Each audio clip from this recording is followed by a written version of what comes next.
I've been lucky enough over the years to visited a great number of wonderful race circuits, not many of which are still in active use or indeed are even on the planet anymore.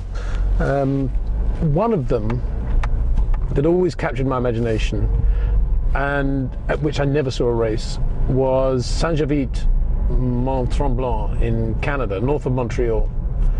And the reason I was so awestruck by this circuit in my mind was because of the photographs that emerged there when it staged the 68 and the 70 Canadian Grand Prix, and also Can-Am races at that time, in the golden era of the Can-Am, of course.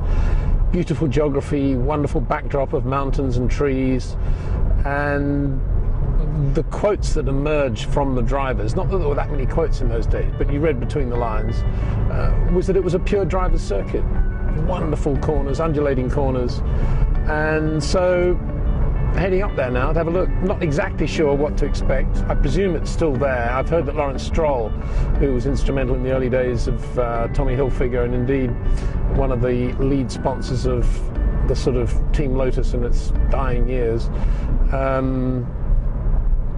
has bought the land and has restored it very nicely, and if that's the case, full marks.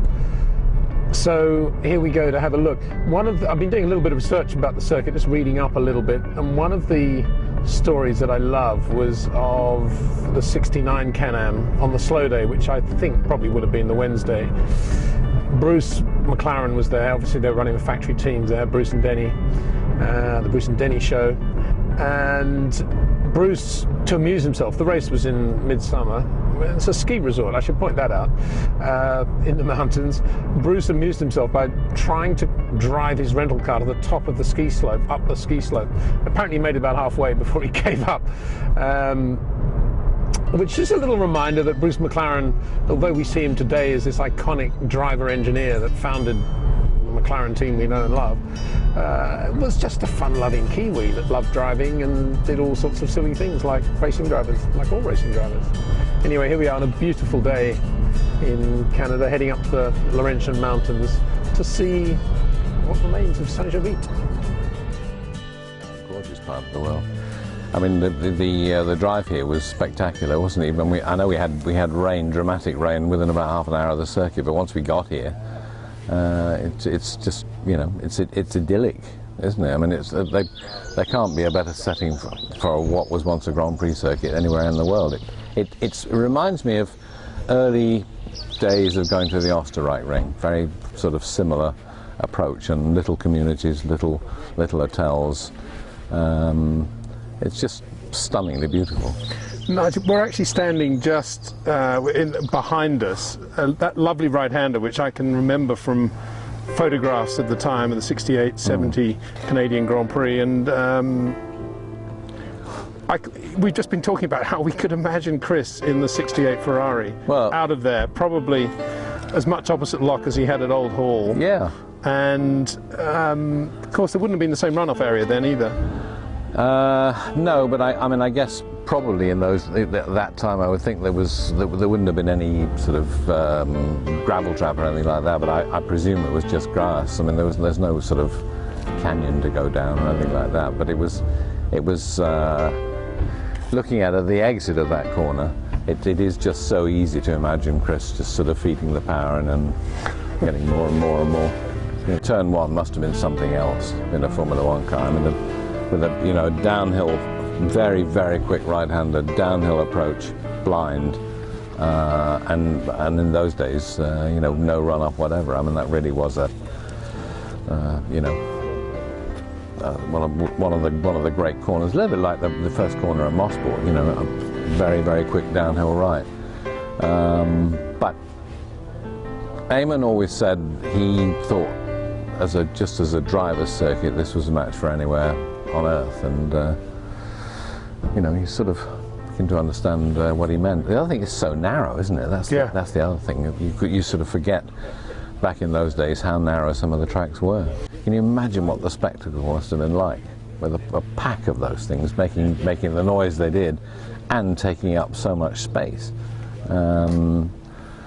Yeah, it must have been quite a sight. I mean, I shall regret forever that I never saw a major race here. In which case, let's do the next best thing. Let's take a lap of Ste Jovite with a man whose name became synonymous with the words Ste Jovite or Mont Tremblant in the second half of the 60s, who drove through the field to finish third in the 66 Can-Am race here, the opening round ever of the Can-Am series, who all but won the 68 Canadian Grand Prix for Ferrari, and who finished third in the 1970 Canadian Grand Prix at Ste Jovite in the unwieldy Factory March 701. I speak, of course, of Chris Amon. Turn one was very important because it was such a long corner too, really.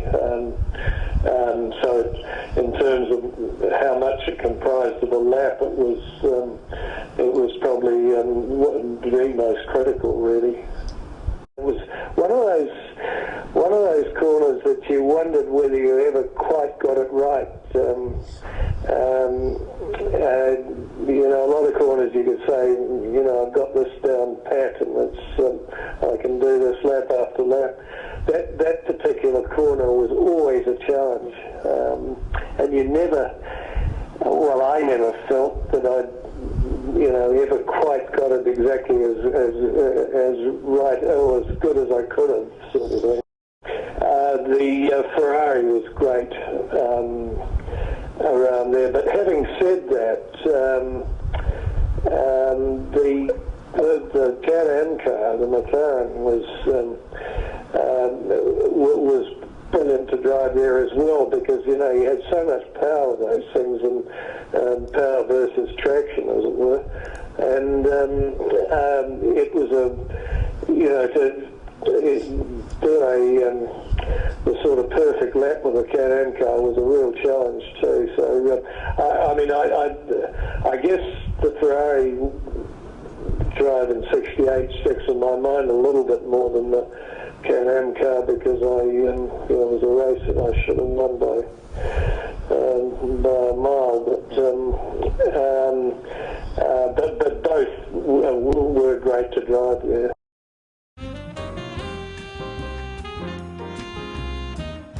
Race in '66, down at the bottom of the hill, my throttle jammed open on the first lap, and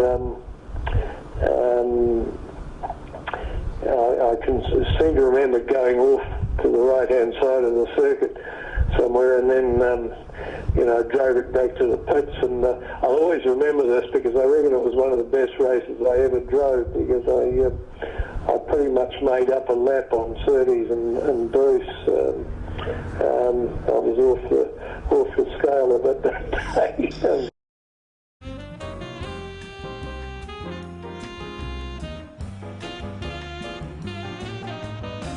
Extraordinary corner, that. To imagine it 22 feet wide just with an earth bank waiting for you.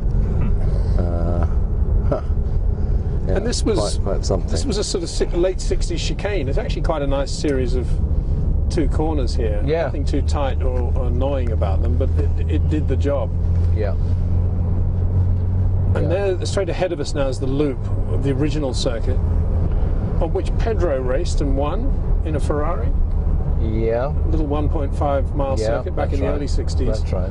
Yeah. And now this lovely new section they built mid '60s to take the circuit out into the woods and the mountains here.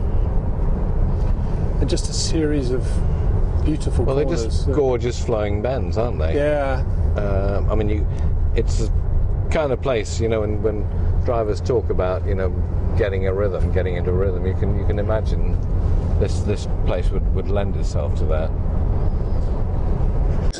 Looking at it now, one can imagine how daunting it was. It looks pretty quick. There would have been lots of things to hit, but I guess in those days when you went there, you thought, lovely undulating fast corners, what a beautiful circuit, and you probably didn't think that much about the trees and everything else. Well, absolutely, because in that regard, I guess it was similar to Spa or the Nürburgring, or